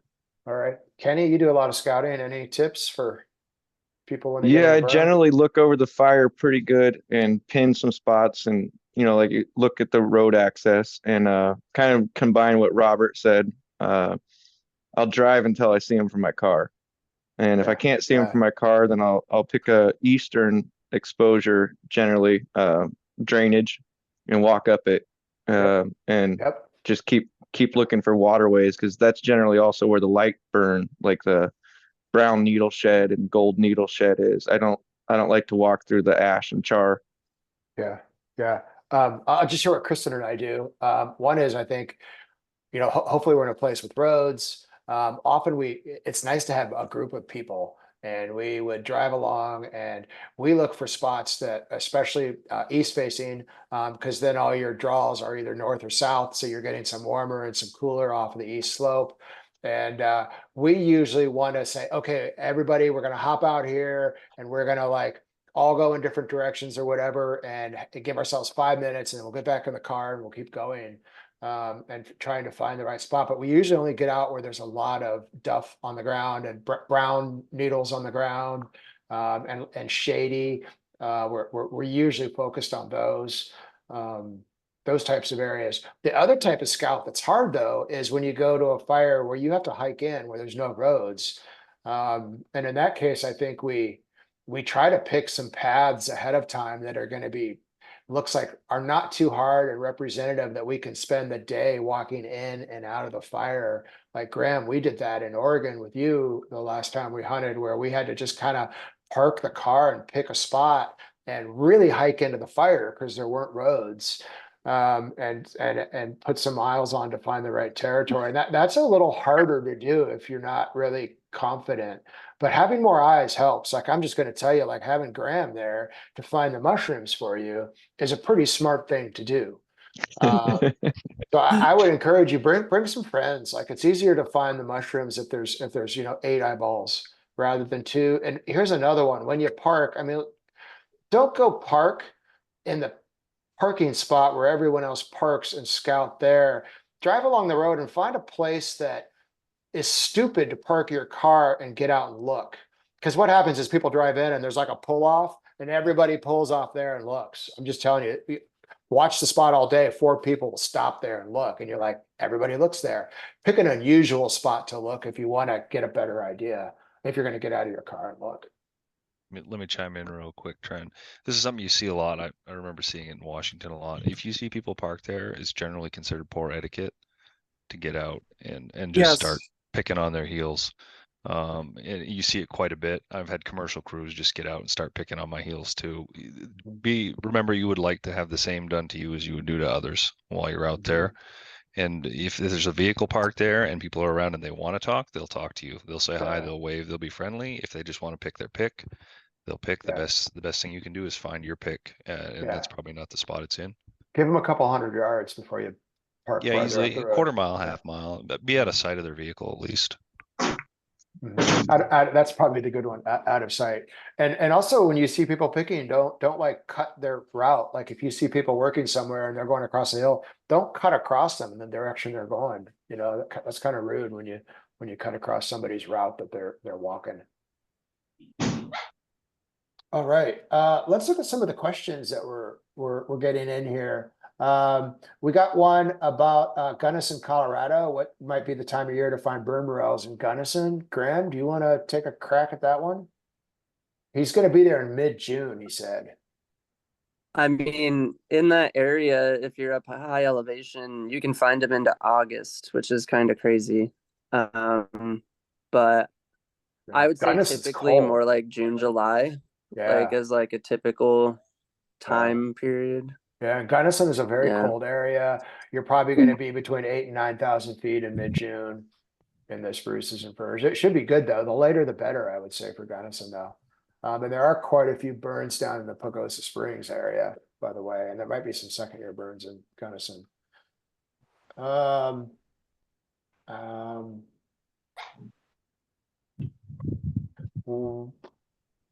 How long after a burn do you recommend going to a hunt? That is a bit of a question that I think we can just, it's a softball question. Kenny, how long after a burn do you recommend going to hunt? The next spring. Yeah, the first year is the answer to go there. Yeah. Todd Droy is asking about the Eastern Rockies in Colorado. So the Eastern Rockies would be the Front Range, I think. I guess he want to know if you had any extra tips, Graham, on the Eastern Rockies. They go, don't they go from like ponderosas to Doug firs to pines as you go up in elevation on those eastern fronts? Yeah, and I mean on the eastern side, strangely, as long as you've got the trees, I mean I've seen them in ponderosa and lodgepole mix, pretty hefty amounts of them, but it's not typical, you know. It also is not typical that a lot of that burns, but if it does burn, it can be really good. But I feel like because the western slope typically is drier and burns more often, that's just more where the burns that I do better at are located. But it doesn't mean that they wouldn't be good also on the other side. So okay. I like this one, and I think this is an interesting one to kind of move into the next topic, and we're not going to go too much longer. Connie, I'm going to ask you this one because it relates to an important topic. Here's the question, but I think you know also what we're getting at. So say I found a lot of morels and I'm out in the bush for multiple days. How should I store, save, and keep the mushrooms while I'm still out picking? And I'm going to say also, why don't you tell us about how not to pick mushrooms? Well, just that idea of storage, because of, you know, ideally you go someplace far enough, you're going to spend the, you know, get in camp or do something. Yeah. I urge, you know, watching for snow is a negative, but take a lot of Ziploc bags with you. This is what I like doing.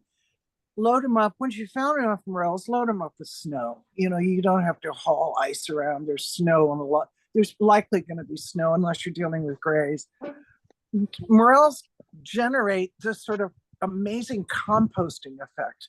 You've got to be so careful. It's tragic when I've seen people, you know, it looks wonderful to have a big bucket of morels, but if you leave them there, you put your hand in there and it's going to be warm and they're rotting inside. They generate, you know, what this is that they do, but it's like they compost in a matter, start composting in a matter really quick. So take care of them. Smaller containers, you can create a hollow space. Strawberry baskets are good. You can twist tie them together so you create a sort of airspace to put in the middle, so you never have, you know, try to never have more than 4 or 5 inches of solid morels, and keep them cold. You can take an extra sleeping bag, can never hurt. When you have snow and you have Ziploc bags full of snow in a Ziploc bag, you can make yourself a kind of little portable refrigerator. But keeping them cool is really important. Mm-hmm. All right. Kenny, do you want to talk about that a little bit? Yeah, I kind of echo what she says. I generally will find a spot that's, you know, 1,000 feet above where I'm picking, drive up, find snow, and use some kind of boughs, you know, cedar or spruce, and make like a little cellar. And then also, like she said, putting a cup or something in the container to create those hollow spaces so they're not weighed down on each other. The other thing a lot of people do is just put them on a tarp in the full sun and dry them on in the field. Yeah, so you're not having to worry about spoilage. I like that idea. However, usually I look at that and go, wait a minute, I'm picking all day. So, and the other thing I'm always worried is rain. Like I love the tarp idea. When the weather's great, you can start drying them. But goodness, if it's rainy or hot, or you want to go picking all day and not leave all your mushrooms out on a tarp to get sprinkled on, that's an ideal situation. You'd have somebody back at camp doing that for you. Anybody else have some good tips on what do you do to kind of keep your mushrooms fresh? They need to be ventilated. I see a lot of people with 5-gallon pails. A 5-gallon pail needs to have holes drilled in it, or poked in it, or you're just not getting any ventilation, right? That'll kill your morels in 2 or 3 hours in the hot sun. A lot of the times the afternoon, you're getting in the 80-degree temps. You got to, so if you have a 5-gallon pail or 7-gallon pail, put some holes in it with a hand drill. It doesn't have to be big holes, just enough so everything can breathe. Connie really, man, she's a wealth of knowledge, right? That strawberry basket trick is an excellent one. I use, if you know a buyer, you can get totes like some of us use, and those stack handily. They work out of a bucket, and then they go immediately into the totes when I transport them, right? So if I'm going overnight, they're staying in those totes, and those totes are set so that they can get airflow. And as long as they can dry and they can get some airflow, they'll stay fresh, or reasonably fresh, right? Yeah. A little cool, a little dry, a little airflow. You've got to have airflow that can't be stagnant, and you definitely got to have perforations in whatever you're storing them in. We always have something in our car to transfer our mushrooms to, like whatever we pick them in, that's not what they stay in. They come back to the car, and we like to use baskets. I like paper bags a lot, especially if my mushrooms are wet. I like them. I never put them in thick layers too, like 2 or 3 mushrooms deep is all I want to do.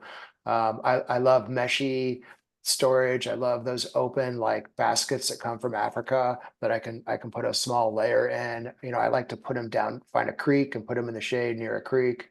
Or alternatively, figure out a way to dehydrate your mushrooms in the field. When we travel, our technique is we collect all of our mushrooms, we keep them cool and airy and dry, and we usually go to an RV park or somewhere. And I've used like gas stations.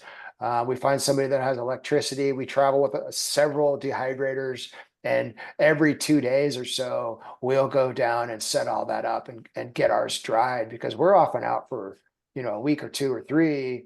And we know that we want to get home with these, and the only way to get them home is to dry them in somewhere in the field. And then if the last day or 2 is the only day we pick the fresh ones to take home. 2 years ago, I'd see John Somer on this list, and Jay, we went camping with them, and John brought this big generator that could run like 5 dehydrators at once. And we ran that thing. There were so many mushrooms. We ran that thing 24 hours with 5 dehydrators stacked full. And we kept running into town every day to get gas, and it was awful. That generator, when he turned that off at the end of a couple days, silence was so nice. I don't know if I would do that again because it was so loud, but I mean, I bet you we had several, I don't know, 60 gallons done. I don't know how many we did of dried mushrooms at the end. So you can do that too. You can travel with a generator and a dehydrator and go find electricity if you need to. I've got a weird tip. Yeah, go for it. Window screens in motels, your house, anywhere can be incredibly useful. And rolls of a window screen, and a lot of us have racks in our car. You can get mushrooms pretty dry, but creating a big mesh bag and tying it to the while you're driving home or driving someplace. It's amazing what 60 miles an hour in wind and a rack of a car and window screen can do for drying them fast. Yeah, so get creative. I mean, there's 100 creative solutions. Do not put them on the dash of your car ever. Do not keep them. Do not keep them in the car where you're breathing their spores. They will spore like crazy, and you do not want to breathe that in. Never be in the same room you're dehydrating the morels in. Always do that outside. That's a safety tip for you. But you got to get creative, and everybody's got their own way. And I think everybody loves to talk about that too. Like, here's how I dry my 50 pounds of morels in the field. Yeah, can I say something about this, Trent? Yeah, please go for it. One of the things I do when I'm holding 100 pounds or something like that, or I think I'm gonna be holding 150 pounds, and you're scared of weight loss. After a third day, you start losing weight. At half the rate of what you're picking. So generally, what I do is I go to the local restaurants and I offer them $100 to store 20 crates of mushrooms in our freezer for a few days. And usually, sometimes I give them, I say, here's 4 or 5 pounds of morels you guys can have. And people in those areas are pretty friendly, and I have It's usually never not a ever problem. thought of doing that, of taking them to a I restaurant can, fresh and asking them, what a, like, I can duh. reflect that and say the same thing. It's great. Oh. It's a great thing you can do. Or a Oh my gas gosh. station. And What a game great lockers, tip. Yeah. game lockers too. What a great tip. Because I'm scared of coolers. I feel like if I put them in my cooler, it's hard to keep a cooler from getting wet when you put ice in it and Morels. Everything gets so wet. Yeah, I would definitely recommend not using like a chest cooler because it sweats them down too much. Mhm. Yeah. But I Yeah, don't care about what Max cares about. Like you're worried about your weight, Max, which I, and I get that because you're selling fresh mushrooms by the pound.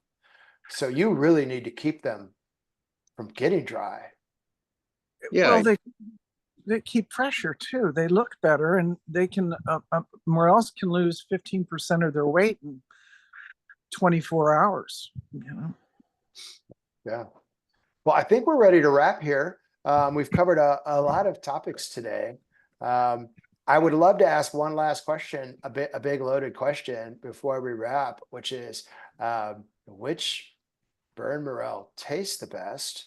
And I will preface that by saying all the naysayers that say burn morels are sooty or ashy or sandy or taste like smoke, you're wrong, wrong, wrong, and wrong. Those are just indicators that the person picked them that way. As a recreational picker, I walk by those. I don't often I pick them, but I give them to people. You want to pick clean mushrooms. If you're picking sandy, ashy, dirty mushrooms, you're going to get what you deserve. Same thing if you're picking old rotten ones, they're not going to taste good. But of the burn morels, is there a type that you guys prefer to eat yourself? I can tell you I prefer greenies number one. Gray's number two, and Conicas are Conicas. So Okay. Greenies, grays, and then Conicas. What about you, Connie? Grace. Grays. All right. Greens are delicious, but I don't like the spiral core. You know, that the dense matter that is often in the inside, because I stuff morels. That's one of my the things I love to do. And greens are hard stuff. That's funny. I never stuff morels. It's just one of those things. What about you, Rob? We have annual morel stuffing. Oh, I party. believe it. A lot of people do it. It's just we all do different things. I don't eat them, so it doesn't matter. Graham, what about you? You're the chef. You tell me what is the best morel, and then we'll see if Rob agrees with you. I mean, my favorite morel is a blonde morel, but they're not a burn morel. But I do love grays, I'd say, for burnt morels too. Grays. Yeah. Yeah. Robert? Same thing. I like to stuff them, and they also love that they're a little more meaty and like that double walled kind of Yeah. stemmy, crazy texture. Yeah, they're great. You like that. So a lot of it's texture when we're eating our Mhm. food. Robert, what are you I'm down gonna on? I'm gonna stay in the vein that Graham started, and I'm gonna say that my favorite morels are loggers or timbers. That's a But Snyder Eye, Marcella Snyder Eye. Schneideri, but from the logging with the double wall, that's just what I started on, and it's what I love. But And they're grays, always clean too. grays, I like Connie. I do like to stuff grays with like a mousse, or occasionally with some denser, heavier fat things. But Yeah. and grays are just perfect for You it. guys, what am I missing out on? I need to start doing that for people. All right, Kenny, I want to wrap us up and tell us what the best mushroom is. That's a burn. You can tell the other one if you want. The freshest one that I cooked that night on my cast iron. Doesn't matter to me what it is. Love the just one do you're a nice, with. just do a nice fat, reduce the water, add your fat, and then I'd use a white wine or red wine vinegar to deglaze it and put it on whatever I want to eat. But the stuffed morel is top tier as well. Yeah.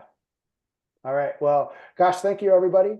I sure appreciate you taking your evening out tonight and sharing all your experience and wisdom with all of us. You guys have been great. Thank you. all right, thank you. Thank you for having us, Trent. Yeah. Good night, everybody. Have a good night. Good night.